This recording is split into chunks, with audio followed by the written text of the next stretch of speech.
Ever wondered what it's like to work with legends before they were household names? Our guest today, Scott Edwards, has been doing just that for over 40 years. He has worked with comedy icons like Jay Leno, Dana Carvey, and Bob Saget, and has built a career as an entrepreneur owning 10 plus companies. From comedy clubs to a submarine business in Hawaii, Scott's got stories that will make you laugh, but also teach you valuable lessons about business, marketing, and making it big. Welcome to another episode of our Founders Podcast. I'm your host, Ash, and this is a show where I interview proven founders and industry experts who share their stories, strategies, and insights to help you build, launch, and grow your business. I hope you enjoy our conversation with Scott. Scott, welcome to the show. Hey, good morning. Well, it's good morning here. Nice to be here, Ash. Woo! This is Woo! wake up, everybody. This is going to be a big day. Ash, so excited to be here. Thanks for having me on your podcast. Thank you so much for accepting my invite, Yeah, Scott. and I I am apologize. so I'm thrilled. shy and quiet. Amazing. I mean, I love the energy. I love the energy. Great. So let's start with a. Do you have a favorite quote, something that inspires or motivates you? You would like to share with our audience? Well, it's I'm so glad that you asked that, Ash. As an entrepreneur, I've had many successes, but I've also had many failures. And back when I was just getting started as a young kid, there's a great book called Think and Grow Rich. If you get a chance, check it out. But one of the best quotes is failures are the stepping stones to success. In other words, Mm, unless you're failing, you're not trying, right? You always have to be putting yourself out there, trying different things, taking the risk. And those are the people that succeed. indeed, indeed. I couldn't agree more. Fail fast has been my mantra since from the day one, and it helped so much. And never hide or shy from your failure because that's the stepping stones which builds your empire, isn't it? Right. The book is by Emmett Stone, and that quote, failures are the stepping stones to success, has stuck with me through my many businesses because as an entrepreneur, as you may know, Ash, it is always challenging, always risky. And for all the great successes, there can be some really downsides, and you just have to have the fortitude to keep moving, or as I like to say, falling forward. Indeed, indeed. No, I totally agree. Great. So, Scott, you know what? When I had a conversation with you last time on our intro call, I thought, oh my God, how is that possible that a nobody sitting in a south of London in a small study room would be able to speak with somebody with so much experience and so much, fan following and spirit of entrepreneurship, and then it stuck to my mind like, oh, that is the power of internet, and that is what I would like to talk to you about: the entrepreneurship, the struggles, the stories. So let's talk about Scott. Who is Scott? What does Scott do? Whom he helps? What's the main problem he's trying to solve? Well, that could be a really deep question. It also depends on who you ask. If you ask me, I have an ego, and I think I'm amazing. But if you ask my wife, she'd tell you I'm a complete idiot. So it just depends on perspective. But you're right, the world has gotten smaller, and that is because of technology and the internet. Things like this. Podcasting is an amazing thing. You've had some great guests on your show. Steve was really shared a lot of great information. Emmanuel did. You have the opportunity through podcasting to get people like them and me on to share our stories and hopefully enlighten and encourage your listeners. In the case of me personally, I was forced through, I had a challenging family situation and I had to start working at an early age. I had paper routes as young as 12 and 13 and my first job at 15, and was not only trying to help my family financially, but also I was motivated to kind of get out of the house and start my own way. And some people have the money and the time to go to school and get a degree, like my son, who just got his PhD. I'm so proud. Whoop, whoop. Whoop, whoop. But I barely got through high school and never went to college. I was working, as I said, at 15, and I started my very first company when I was 17. Wow. Yeah. That is so early to start the first company. What was about? Like it was, I'm sure it wasn't a lemonade stand or something like that. No, what Just it making some jokes. was I had a lot of different jobs. You're bouncing around trying to find something to make enough money. And Hmm. I know this is going to be impressive to people. I was the night janitor at a small motel here in Sacramento, and I was working the overnight shift. And I was only 16, 17, but I was hiding from the boss in the bar, which I wasn't Hmm. supposed to be in. And I overheard two guys talking about making money on the weekends painting lines in parking lots. It's called striping. It's the parking lot lines, to keep the cars in organized. Yeah. And I listened to them and took mental notes and realized that, well, if they could make a little extra money on the weekend, maybe I could make a living at it. Of course, I had no money, but I had the idea. So I did my research. And this is kind of key to anybody thinking of going into business. Don't just go in, you got to do some research. So I went and visited a couple striping companies here in town and asked them where you got your paint and how much do you charge? And you guys are really successful. What are you doing right? And what I found, Ash, is that if you talk to business owners and you ask them about their success, they love to brag. They Yeah. want to talk about their secrets and what made them a success. So I Hmm. was just lucky that I had the personality. I wasn't too shy. I was able to go in and ask what you did. And then once I did that, I laid out on a piece of paper kind of this company, but I didn't have any money and you needed a paint machine. So I found out they cost about $600 and I didn't have the money. So I got a friend of mine from high school who had just gotten an inheritance of $500. Oh, nice. And I A said, lot I of know it's weird inheritance. timing. And I said, hey, let's go into business. And he was like, okay, let's check it out. So we bought the machine, we bought some paint. He was a graphic artist, so he created the company. We called it A&A Restripe. And Hmm. just for those that are younger and don't remember, there used to be a thing called the Yellow Pages, a phone Yes. book, Yeah. right? So we went A&A, so we'd be first in the phone book. Oh, that's Smart, interesting. huh? So Yeah. anyway, so what's so funny, Ash, is that we had the paint, we had the machine, we had this great idea for a company, and we didn't have a vehicle, a truck to move to go to business. So I had another high school buddy that happened to own a van. And I said, hey, you want to go into business and we'll use your van and our paint and our equipment? Well, he said yes, and the three of us started A&A Restripe when we were 17, and we were very successful. We did all the McDonald's restaurants in Northern California. We did several Safeway. These are large grocery store chain. We did an airport. We had all kinds of Oh, success, airport. and Oh my yeah, God. and it was a great learning experience because we went from being high school kids to running a company. Now, we didn't have employees or anything. We did all the work ourselves. It was a lot of hard work and always early in the morning or overnight because you got to do it when there's no cars in the parking lot. But Yeah. it was a great experience. I ran it for about 2.5 years and then I sold out.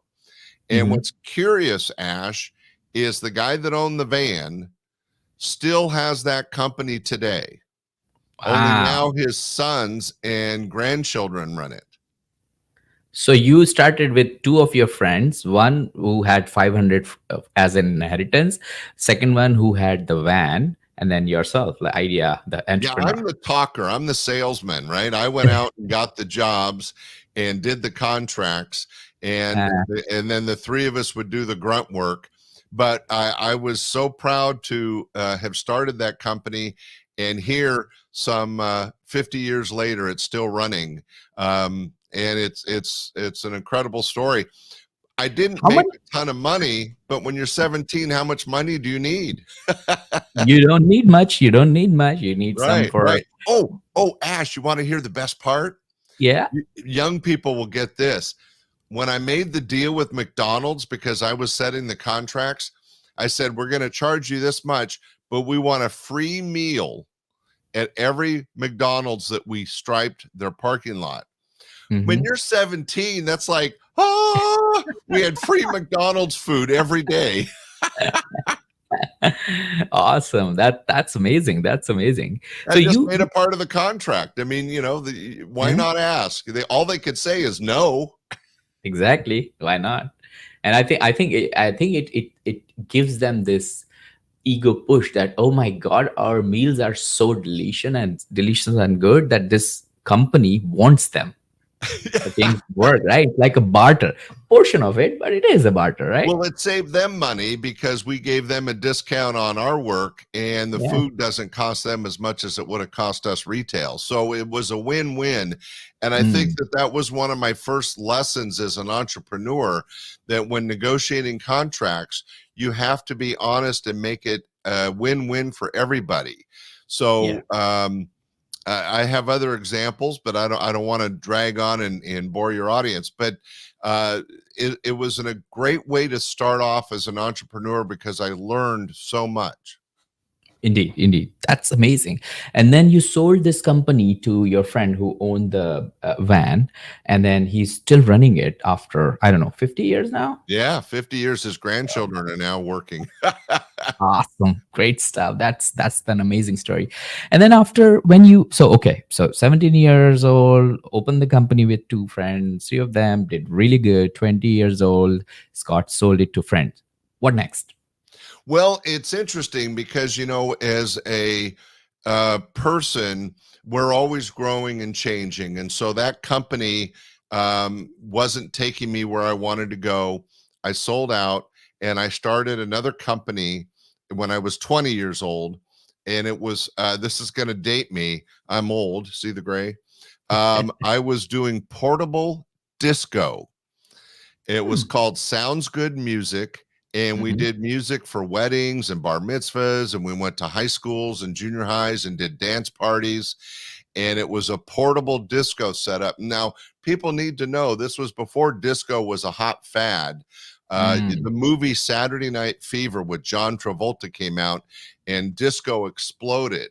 Well, we were already in the business, so we were able to ride that wave for a couple years.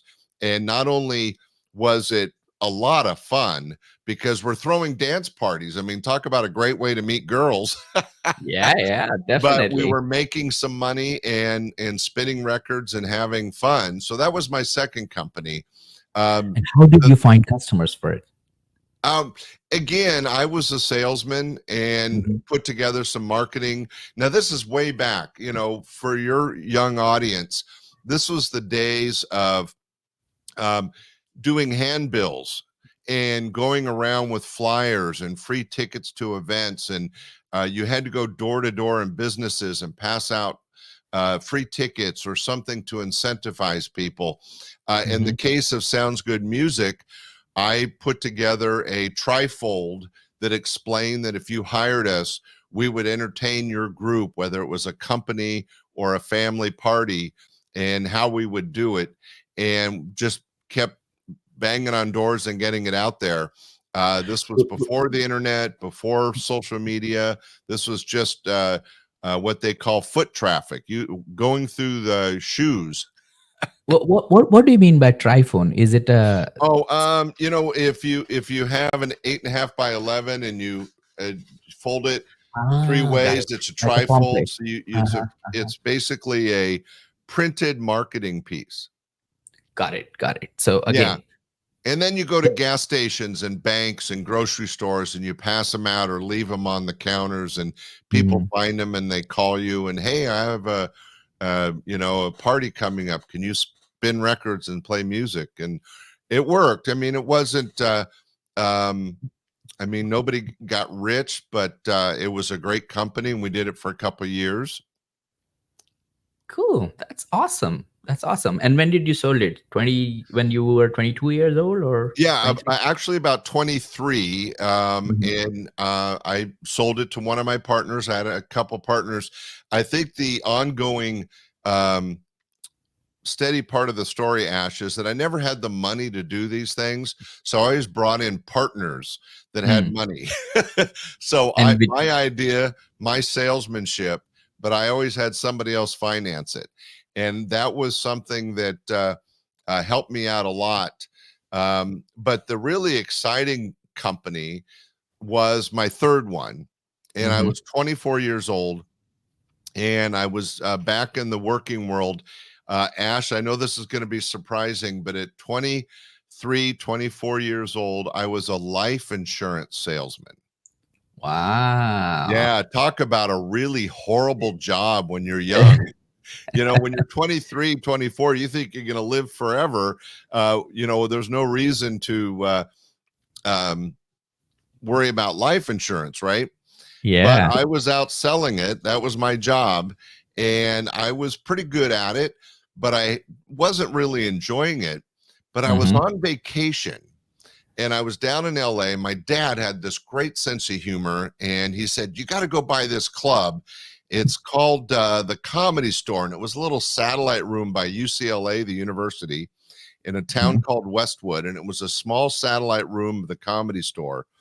Mm. And I was down in LA on vacation with my then girlfriend, soon to be wife, soon to be ex wife.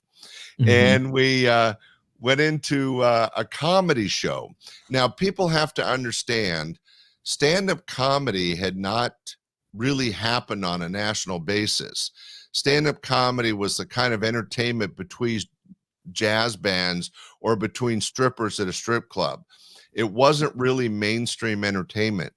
But I went to the Comedy Store, which at that time there was maybe 10 clubs in the whole country, and I Mhm. saw Dave Coulier, Sandra Bernhardt, and George Wallace, and these were three good comics, unknown at the time. Dave Coulier went on to star in Full House and Fuller House. But anyway, I met these guys and I'm sitting at this show and I'm having so much fun. I'm laughing my butt off. And I said, "Man, this would be a great business in my hometown." Remember, I'm down in LA now on Mm. vacation. I live in Sacramento up in Northern California. And I'm going, "Man, they really need some entertainment like this." So I talked to the manager, I talked to the comics. What was I doing? I started my research right then and there. Mm. And on the drive back from LA, in my head, I'm figuring out what I need to do to open a comedy club. I came back to Sacramento. I quit my job. I went bankrupt, so I had no debt. So Mm. I kind of cleared the decks. And then I started doing more research. I called some comedy clubs. I went back down to LA and met more people. And in August of 1980, yes, 1980, um, I opened up my first comedy club called Laughs Unlimited, all Wow. comedy showroom. And my very first act on stage, some people may know the name. He was out of Phoenix, Arizona. It was his very first road gig. I paid him $150 for a whole week of work. It was Gary Shandling. And you may Mm. know him from the Gary Shandling show and also the Larry Sanders show. And if everybody goes to the Googler and puts in Gary Shandling, you'll see he did over 100 movies. He was a very funny guy, good actor. But back in 1980, he was my opening act for 150 bucks for a week. Wow. That is awesome. Yeah, it was amazing, Ash, because when I opened in August of 80, I was the 12th full-time comedy club in the entire United States. Now that's 1980. By 1985, comedy had exploded. It was on Mm. TV. All the discos became comedy clubs. You know, instead of one and two in each state, there ended up being one or two in every city. So stand up comedy was a very popular entertainment format. I was just lucky to get into it before the big wave. It's kind of like Mm. the music thing with disco. I got into disco before everybody loved disco, and I lucked out and I got into comedy before everybody loved stand-up comedy. And Anyway, how did you find customer for this? well, it was interesting because again, I didn't have any money. And Mm-hmm. at this time, I didn't bring in any partners. What I did is I learned the art of contracting, and I made a deal with a local restaurant that if they'd let me use their banquet room, they could sell food and drinks, and I would get the door. And so I got the room for free. So Mm. I all of a sudden I opened up a comedy club and I was running it for free, except that I had to make enough money to pay the comics, right? And I had no staff. So I'm doing all the work myself. You have to work really hard when you're an entrepreneur. Yeah, yeah. And I made that a success. Now to market that, it was still before the internet, before social media. I couldn't afford TV or radio. So I was using um, flyers and posters and going around and offering free tickets and 2-for-1 tickets to people. I always carried discount tickets in my pocket. So whenever I saw anybody or anybody recognized me, because I Mm-hmm. hosted my own shows, I was on stage every night. People would recognize me. I'd pass out 2-for-1 tickets and stuff. Anyway, Mm-hmm. it started off really slow, but I really, again, a lot of success depends on luck, right, Ash? Yeah. I mean, I know you've talked to a few people. When I listened to the interview you did with Richard, there's things that happen that are lucky, basically. And when I opened the first stand-up comedy club in Northern California, the local newspaper, remember newspapers, these things you would read in the morning? Yeah. I still do. Well, they were a main form of marketing back in the day and information. Uh-huh. And the entertainment editor had nothing to write about. It's a pretty quiet town. Sacramento's the capital of the state, but it's a very quiet town, culturally speaking. Mm-hmm. So I opened up this comedy show, which is a theatrical presentation. Well, the entertainment editor for the local newspaper was thrilled, and he Mm-hmm. would come to the show every week and write a review. So I didn't Wow. have to pay him. It Mm-hmm. didn't cost me anything, but every week in the paper there was a review. And I got to be honest, most of them were not good because he was an older guy, he didn't understand stand-up comedy, and the comics were dropping F-bombs and doing dick jokes, and he Mm-hmm. would go in the paper and complain. But as anybody in business knows, any kind of press is good for business. Yeah. Doesn't matter if it's good or bad, it's press. Yeah. It's acknowledgement. And Bad so I marketing is still marketing. right, it's still marketing. And so I lucked out. This guy came to the club almost every week and wrote a review almost every week. And we ended up I was in the black losing money. I was in the red losing money for about 6 months. And then I got into the black and started making money. And then I could do, some actual advertising and got myself listed in the free, what's happening in your town section of all the papers and magazines. And it just grew from there. I ended up owning 3 comedy clubs. Um, Mm-hmm. one in Citrus Heights, which is a suburb, and then I had one in Stockton, California, which is a town about an hour south of Sacramento. And so that was my gateway into stand-up comedy. And you mentioned in the intro, it was great because in 1980, comedy was still a new form of entertainment.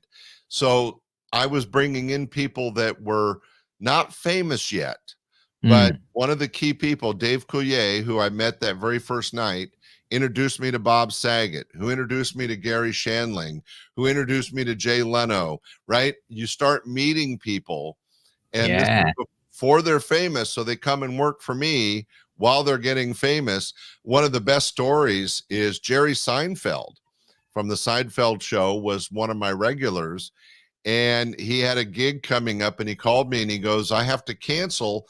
I got my own TV show.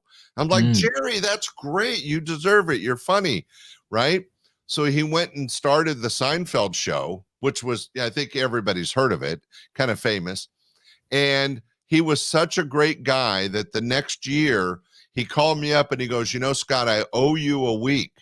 And he came back and worked my club for the same money I originally booked him for, even Mm. though now he was a star of a hit show.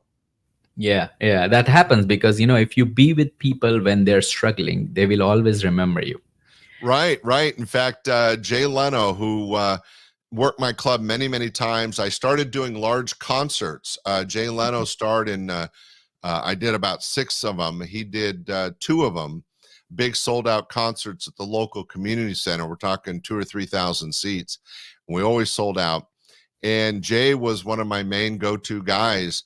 And of course, this was before the Tonight Show and before Jay's Garage and all his success on TV. But a friend of mine recently ran into him and told him he was in from Sacramento. And Jay goes, "Oh, hey, if you see Scott, tell him I said hi." And it's Still been old 2 or 3 friend. decades, right?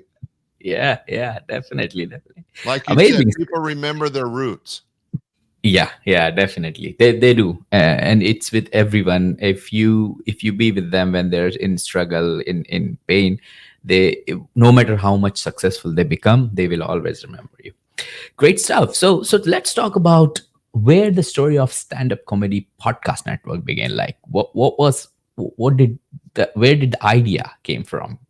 Well, if you're sure you want to hear this, Ash, um, so I ran the comedy clubs for 21 years. I did Mhm. eventually sell out.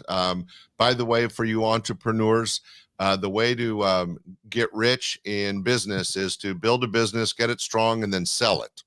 Yeah, definitely, definitely, So totally I agree with that. sold out. And the good news is Laughs Unlimited, the comedy club, is still operating.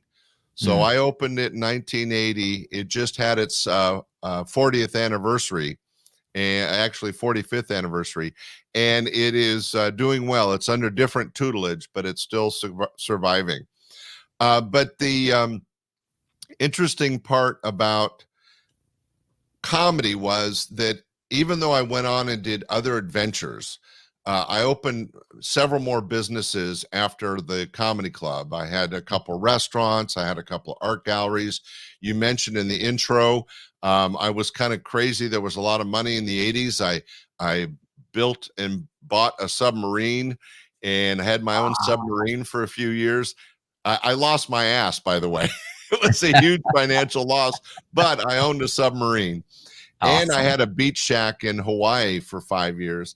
And so I had a Hmm. lot of fun with the money I was making off of comedy.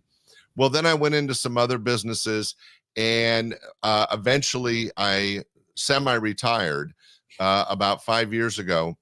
Hmm. And I sat down and I kind of missed all the great people I got to work with, like, um, Jay Leno and Gary Shandling, Bob Saget, Paula Poundstone. It goes on and on. Harry Anderson from Cheers and Night Court, all these people. And I said, I have all these great stories. And I sat down for about a year and a half and I wrote a book, Mm. kind of like, kind of a biography, my story with these celebrities. Yeah, yeah. And after a year and a half, I showed it to my wife and she goes, "No one's going to read your stupid book." She Oh goes, my. Yeah, she's very honest. And she said, "You ought to do a podcast." Now, this Uh-huh. was about 6 years ago, 5 years ago. And I go, "What's a podcast?" Right? I didn't know. And she goes, "Trust me, look into it." So I did my research. I listened to several podcasts. I found out how to get started. I hooked up with Buzzsprout, which was very helpful in the beginning. That's my platform. Hmm. And what I did is I took all the stories and all the things that made stand-up comedy important to me and put started my podcast. It's called Stand Up Comedy, Your Host and MC. And that Mm. name came from that's how I was introduced each and every night. Ladies and gentlemen, welcome to Laughs Unlimited. Here's your host and MC, Scott Edwards. right? So I started the podcast and sharing these stories, and then and then I owned all this comedy. Mm. We've kind of gone off on some tangents, but back when I had the comedy clubs, not only did I do a lot of stage shows, but I did a lot of radio. But I also produced 3 TV series. So Wow. I owned all this material of stand-up comedy. So the podcast allowed me to share the comedy of the 80s and the 90s with the audience today. And then once I started doing it, the comics wanted to talk, and I missed them. You know, they were old friends. Mm-hmm. And so I could call up people, old comics, and say, "Hey, let's do an interview." And Mm-hmm. so if you go to my podcast, one week it's pure stand-up comedy, sharing some great humor from back in the day, because funny is funny. But the other week, I switch off every week, is an interview with somebody from the comedy industry. So I've Mm-hmm. interviewed club owners, I've interviewed agents, I've interviewed waitresses and bartenders, I've interviewed lots of stand-up comics, and they Mm-hmm. all tell their story, which for my listeners helps them maybe with their career or their life. So it's not only entertaining, but there's a lot of great information, and that's kind of where the my podcast started. Thanks for asking, Ash. Now I'm going to show you something. Don't feel embarrassed, but this is what I do with all of my um, uh, what do you call it hosts. I try to draw something for them so that they can see it in a doodle format. Okay, so here you go. You started when you were 15-year-old, right? Uh-huh. You This is created like your. my life chart, Ash. It's Indeed, crazy. it is. Indeed, it is. You started when you're 15 years old, first company with your friends when you're 17. One had $500 of inheritance, one had a van. You ran it, you had free, what do you call it? McDonald's meals with that to Yeah, use. right, That right. was We got some food. You know, we were in high school and just out of high school. Indeed, indeed. And then once you were like 20 years old, you started the portable disco, which was really good.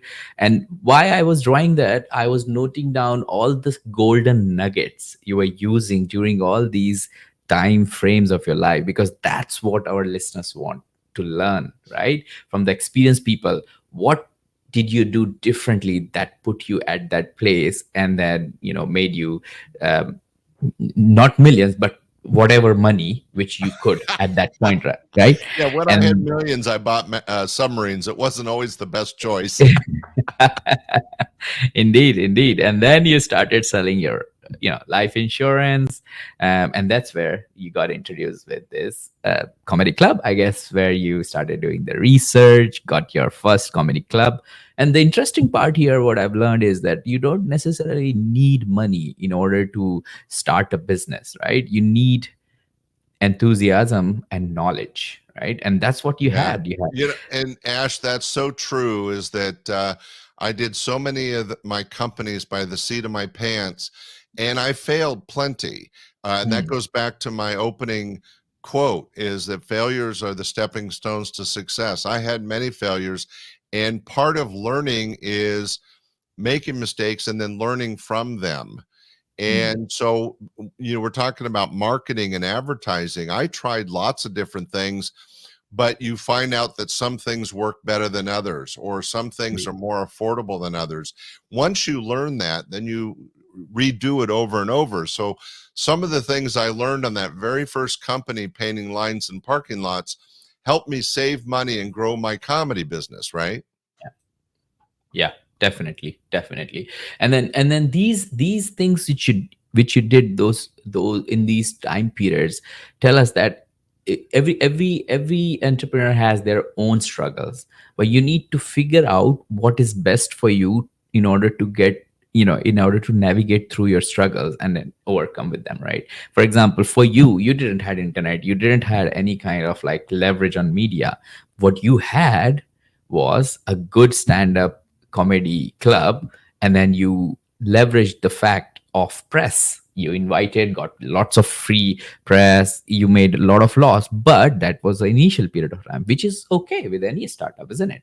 Oh, I think you're so right on, Ash. Leverage is so important to not only take your skills and maybe the money and the skills of other people and put them together to create something, and then leveraging what you create to get you to the next level, right? Keep growing, building on something. Indeed, indeed. And then there you go, your huge success where you got a submarine. Hey, you spent, I'm guessing, millions to get this submarine done. But there you go, you got it, you had it, you had fun. So there you go, you got your stand-up comedy podcast. Wow. Well, I got to tell you, I won't say that you're the best artist I've ever seen, Ash, but this is incredible work. Ladies and gentlemen, let's hear it. Yay. Thank you, Good thank you. job. That's pretty incredible that you were able to do that. But you're Cool. absolutely right, Ash, that it doesn't matter if you're 17 or 27 or 47. If there's something you're interested in and you want to get into it, whether it's to, you don't have to, never plan on getting rich because that's really rare. What you want to do is find something that makes you happy, that you can work on and you enjoy. And if you can make a living, you're a winner. And you have to take the experiences that you've built up throughout your life and put them towards that focus point, that goal that you have. And what's great about the podcast, as you mentioned earlier, Ash, is it allows us to share our experiences and our stories with the world. Yes, indeed, and that's and I love speaking with impactful entrepreneurs like yourself, because that gives me this satisfaction of, okay, I connected with somebody who is like, other side, on the other side of this world, and learned something from that person. You know what I mean? And from all this conversation we had, I noted down few things. I hope you don't mind. This No, is the I got to golden. tell you, this is so impressive. Your listeners are so lucky to have someone like you, Ash, that gets good guest, and then you take the information shared and you break it down to an understanding, simple level so that everybody can learn and gain something from it. This is so impressive. Thank you so much for including me. Thank you, Scott. I really appreciate your words. So what are the golden nuggets I got from this story you shared? I think the first one which I've learned, and I would like you to elaborate on each of them, is talk to customer, and it is very important. And you did that at that early stage of your life. Would you be able to elaborate on this a little bit and tell our listeners why is it important to understand and talk to your customers? Well, I'm so glad you asked, Ash, because I am a type A personality. I'm not shy. I have a bit of an ego. But even for those that are a little more reserved and quiet, it's important to force yourself to talk to strangers and not be afraid to ask the tough questions. Sure, I've been in sales my whole life, whether I'm selling music, comedy. I went on to own a medium-sized insurance brokerage, whatever you're selling.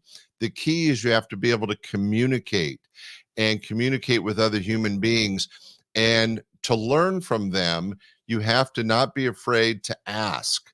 And what's Mm, interesting is that people are always afraid to get a no mm, or, leave me alone. Well, you know what? That happens. But you have to understand that that's their problem, not your failure, and move on to the next person because you will find people that are willing to share their story and help you find your success. So, yeah. talking to other business people, talking to your customers, talking for me, I learned so much from the entertainers that I booked. Bob Saget was such a huge help in the beginning of my companies. He and Dave Coulier kind of taught me the business. And Bob Saget even made my first two TV commercials for free. Um, Wow.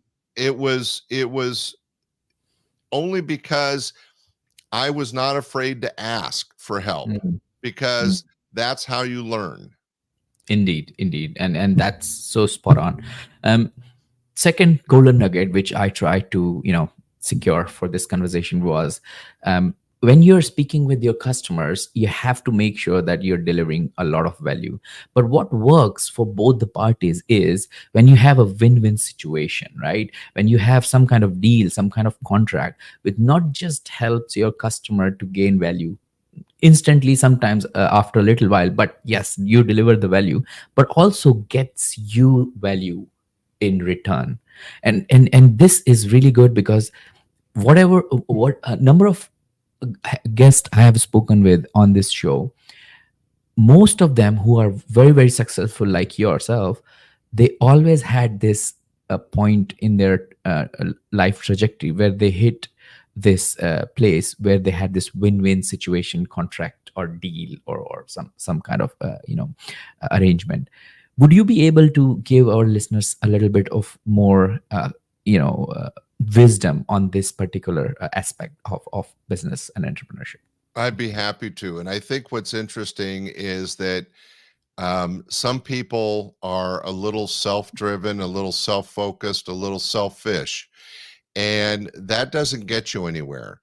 I think whether it's a customer or a contract with a restaurant or negotiating marketing and advertising, you have to try to keep the other side, the person that you're willing to contract with, their needs in mind with your needs, and find a way that benefits everybody. For example, when I stripe the McDonald's parking lots, they save money by giving me free food. And for a teenager, getting free food was such a big win.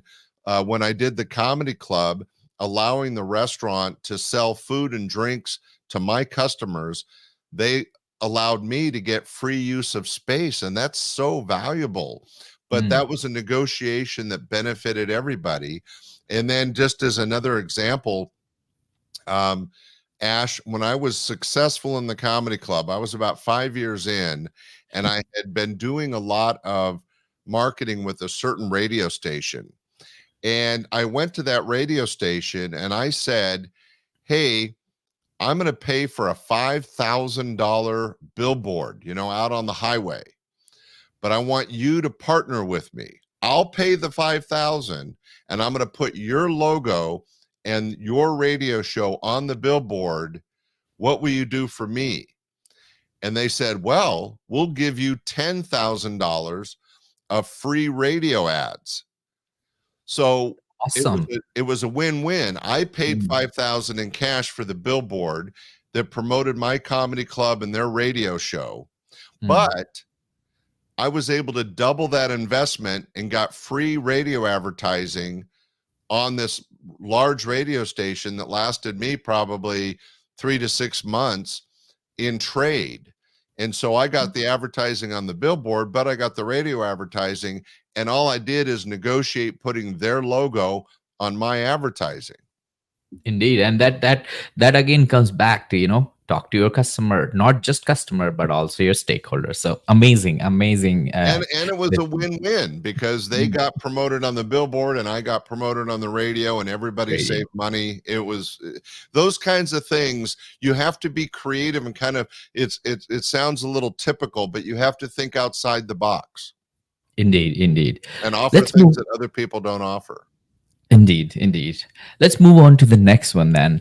The golden nugget I picked up was make it and sell it. I rephrased it, rephrased it in my word, but I think what you wanted to say that make a business valuable enough that it could be sellable or investable by other person, right? Well, another way to put it, Ash, for your listeners is you always want an exit strategy. Now, when Hmm. I opened the comedy clubs, I didn't have an exit strategy at that point. I ended up owning it for 21 years. But trust me, during those years, I was trying to figure out what would be the best way to move on from that business and get the best financial value out of it. I will tell you that I opened up a couple restaurants, but every time I opened a restaurant, the idea was to open it, build it up, and then sell it because I wasn't interested in being a lifelong restaurateur. I just love opening businesses. I wanted to experiment with it, learn from it, and make money off it. The way I did that was I used my expertise in opening a business, and then I sold it to the next entrepreneur that helped them because they had a business that was already up and running, but it helped me because I got money back in the bank.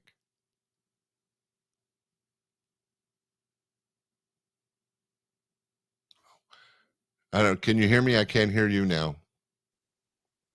Sorry, my mistake. I do it all the time.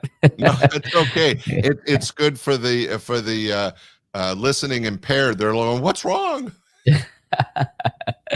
So let's move to the next one, which is the reusing of the content, which was really, really impressive for me that you were reutilizing all the contents for which you own the rights, and then trying to sell that on your podcast, but not sell that, but entertain people with the content, which is not very usual, and you utilize that leverage again the same way you did it in the previous businesses. So let's talk about that, and then we will move to the fifth one. Well, I think what Ash, as a podcaster, is that in this day and age, right? So when I started all my companies was 20, 30 years ago, it was a different world. There was no internet, there was no social media.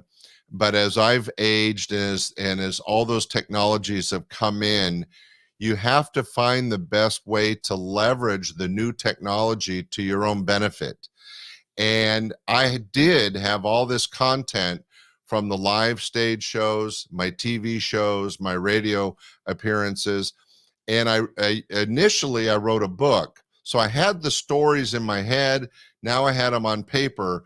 But podcasting and social media allowed me to take that content and reuse it in a way that not only benefited myself because I care about these people, I care about the industry.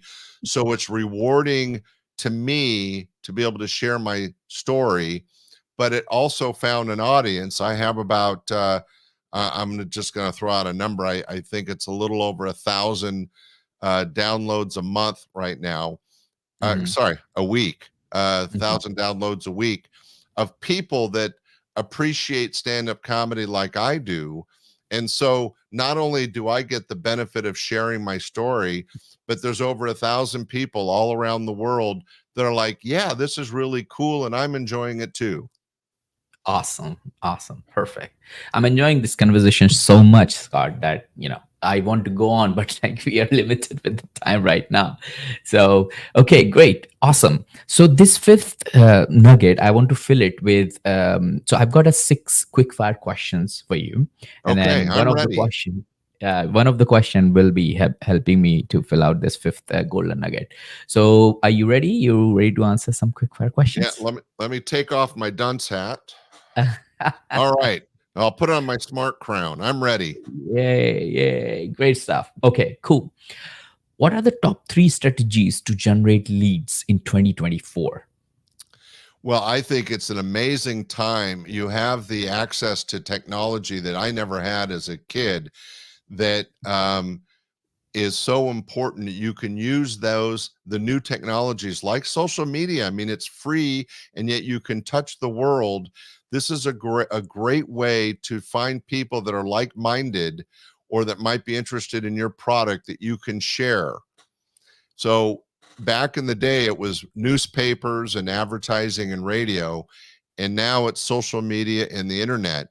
And what's Mhm. amazing is it's free. It's free. That's true. It's totally free. Great stuff. Next question. What book would you recommend to our audience and why? Well, I mentioned Think and Grow Rich by Emmett Stone. It's a great book about sales and being a positive mental attitude and some of the foundational thoughts or thinking for being an entrepreneur. But I also believe that you have to find something that you're passionate about. And those passions change. I had a passion for disco back when I was, 20 that I don't have now. But at the time, I had a passion for music and I was able to find a business, create a business that allowed me to play in that field. Then I Mm. found stand-up comedy, and I found, created a business so I could play in that field. You want to hopefully find and create a business that you're passionate about, and that will help you succeed. Indeed, indeed. What one attribute or characteristic in your mind of a successful founder? Um, you just can't be afraid of anything. You Mm. have to be willing to take risk. That means the risk of talking to strangers, but it also means financial risk. You have to kind of, as they say, jump in with both feet. You may fail, but if you don't try, you can't succeed. Indeed, indeed. What's your favorite personal productivity tool or habit? My favorite habit, I really enjoy my podcast. We're talking about stand-up comedy or host and MC, my main podcast, but I have four other podcasts. I did a short form one called Comedy Appetizers, where it's only 5 minutes and it's just comedy every week, and that has a different audience than the long form interviews, but it's still in stand-up comedy. I did a children's podcast that just launched a few months back because I'm a grandfather and I like interacting and Yay. entertaining kids. And I think kids spend too much time on the phone. And so I created a podcast where they use their imagination, and it's called Ock's Amazing Adventures. And Auk Awesome. goes around and explores the world, everything from the local library to going up in space. And the kids can use their imagination and learn and be entertained by Auk and his adventures. So I guess right now my passion and my entertainment is podcasting. Perfect. What's a new or a crazy business idea you would love to pursue if you had the time? Well, if I had the time and money right now and I didn't have a wife trying to keep me under control, I love theater, and I would love to produce a show where I could be the director and producer. And I like to always take an idea and create something. And because my greatest joy was bringing entertainment to the stage in the form of stand-up comedy, I'm a little bit more Mhm. mature now, so I'm thinking I could maybe entertain the masses and have some fun if I produced a show or a play. Got it. Got it. And what's an interesting or fun fact about you that most people don't know? I'm a gamer. I don't do it Ooh. all the time, but I play video games. Call of Duty is my main game, but it's my way of kind of signing off. I don't answer the phone. I don't have to deal with business or anything. I just focus on the video game. I only do it for maybe an hour a day, Mhm. but I'm a little bit of a gamer. Perfect. I love it. I love it.